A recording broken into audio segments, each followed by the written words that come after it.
खेसारी लाल यादव पर लटकी गिरफ्तारी का तलवार, भोजपुरी स्टार के खिलाफ गैर जमानती वारंट। अभी अभी तो खेसारी लाल की पवन सिंह से दोस्ती हुई थी। एक्टर की ज़िंदगी से मुश्किल कम होने लगी थी, लेकिन फिर एक विवाद ने उनका दामन थाम लिया।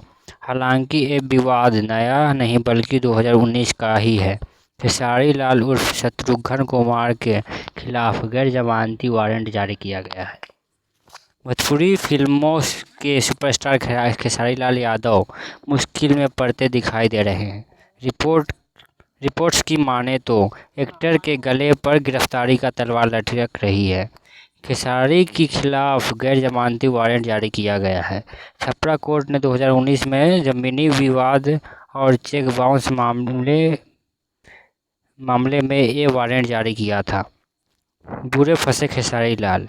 अभी तो खेसारी की पवन सिंह से दोस्ती हुई थी। एक्टर की ज़िंदगी से मुश्किल कम होने लगी थी, लेकिन फिर एक विवाद ने उनका दामन थाम लिया है। हालांकि ये विवाद नया नहीं बल्कि 2019 का ही है।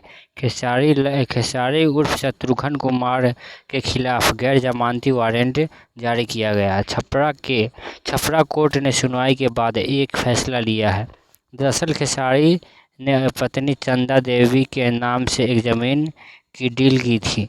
आरोप के मुताबिक एक्टर ने ज़मीन तो खरीदी, उसके पैसे नहीं चुकाया। इस मामले में खेसारी के खिलाफ पहले ही कार्रवाई चल रही है।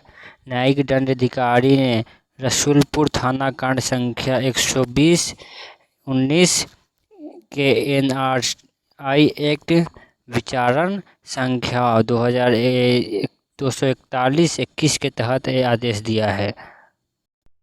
गिरफ्तारी से बचने के लिए एक्टर ने पहले ही अंतिम जमानत ले ली थी, लेकिन इसके बाद वो एक सुनवाई में शामिल नहीं हुए। न ही उन्होंने या उनके वकील से इसके कागजात कोर्ट से लिए। लगातार होती देरी को देखते हुए कोर्ट ने खेसारी के गैर जमानती वारंट का आदेश दिया है। खेसारी की तरफ से लगातार होती देरी ने मामले को और संगीन बना दिया है। कोर्ट ने न सिर्फ वारंट जारी किया है बल्कि एक्टर अंतरिम बेल के आदेश को भी खारिज कर दिया है। ऐसे में खेसारी के ऊपर गिरफ्तारी का तलवार लटक रही है। क्या है पूरा मामला? 4 साल पहले रसूलपुर थाना क्षेत्र के असहनी निवासी मृत्युंजय नाथ पांडे ने रसूलपुर थाना में 16 अगस्त 2019 को भोजपुरी सुपरस्टार FIR दर्ज कराई थी।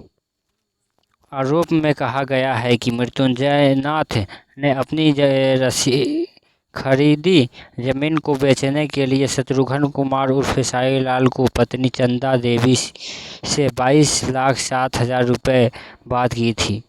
इसकी रजिस्ट्री 4 जून 2019 को एकदमा रजिस्ट्रल कार्यालय में हुई थी।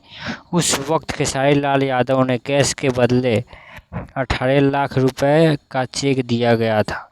मृत्युंजय पांडे ने चेक को 20 जून 2019 को अपने खाते में जमा करवाया था, लेकिन ये चेक 24 जून को वापस आ गया। उन्होंने फिर 27 जून को जमा किया तो बैंक की तरफ से 28 जून 2019 को चेक बाउंस होने की जानकारी दी गई। चेक बाउंस होने के बाद उन्होंने रसूलपुर थाना में FIR दर्ज कराया।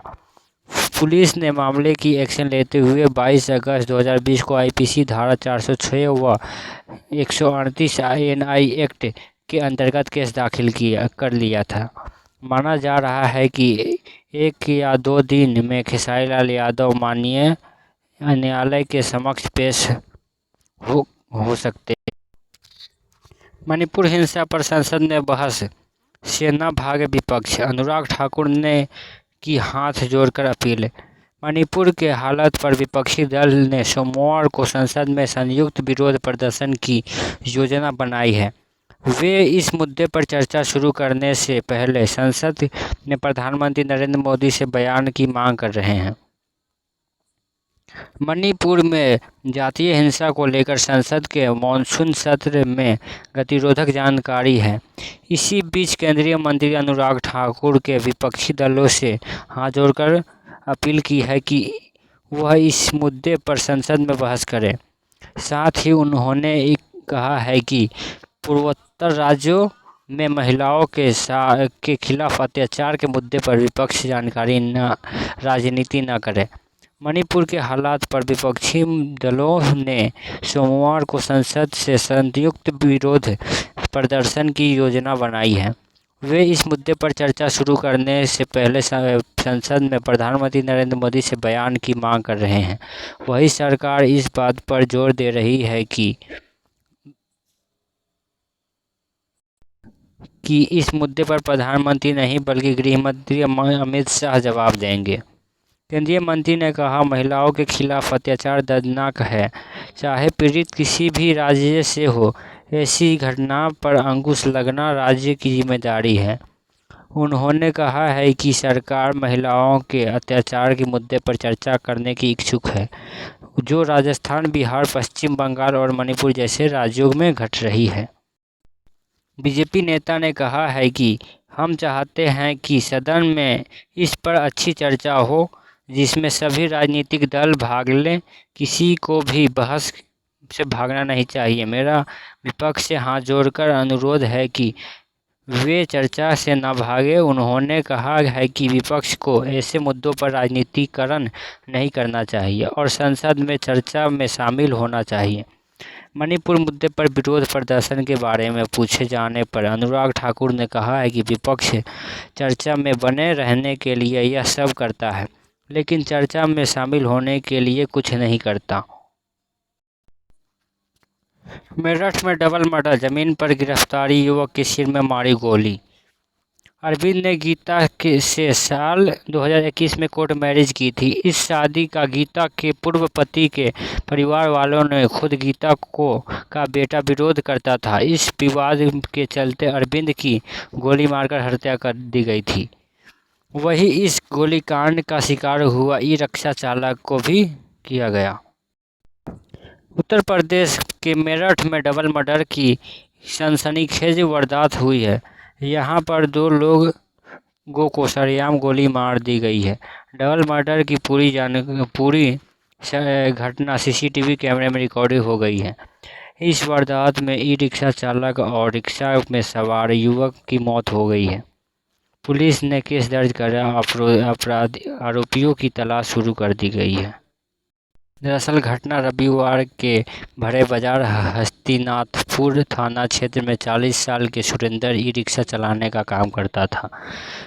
उसके रिक्शे में 22 साल का अरविंद बैठा हुआ था। दोनों ही पाली गांव के रहने वाले थे। जैसे ही ई-रिक्शा हस्तिनापुर तिराहे पर पहुंची तो 4-5 बाइक सवार लोग उन पर हमला कर दिया। दोनों अपनी जान बचाने के लिए भागे। बदमाशों ने उनका पीछा किया और धक्का देकर जमीन पर गिरा दिया। इसके बाद सुरेंद्र और अरविंद को गोली मारकर हत्या कर दी गई। सरेआम इस घटना को अंजाम दिया गया। जिस गली में दोनों की गोली मारी गई वहां पर सीसीटीवी कैमरा लगा हुआ था। गोलीकांड की पूरी घटना उसमें रिकॉर्ड हो गई है। हत्या करने के बाद सभी आरोपियों मौके पर भाग गए। घटना की पूरी जानकारी मिलते ही हस्तिनापुर पुलिस मौके पर पहुंची और गंभीर घायल सुरेंद्र और अरविंद को इलाज के लिए अस्पताल लेकर पहुंचे। वहां डॉक्टर ने उन्हें मृत घोषित कर दिया। इसके बाद पुलिस ने शव को पोस्टमार्टम के लिए पहुंचाया। विधवा से की थी अरविंद ने शादी। मामले पर जानकारी देते हुए मेरठ एसपी रोहित सिंह ने बताया है कि हमला अरविंद पर किया गया था, लेकिन हमलावरों की गोली लगने से ई-रिक्शा चालक की भी मौत हो गई थी। उन्होंने आगे कहा कि पूछताछ में पता चला है कि गीता नाम की महिला के पति की साल 2020 में मौत हो गई थी।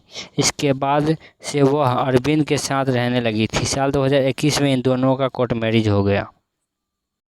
गीता का बेटे का पूर्व पति का परिवार का था शादी का विरोध। गीता के पूर्व पति का भाई और भतीजा अरविंद के साथ हुई शादी का विरोध करते थे। इसके लेकर इनके बीच में पहले भी विवाद हुआ था और लगातार विरोध किया जा रहा था। इस साथ ही महिला का बेटा इस शादी का विरोध में माना जाता था।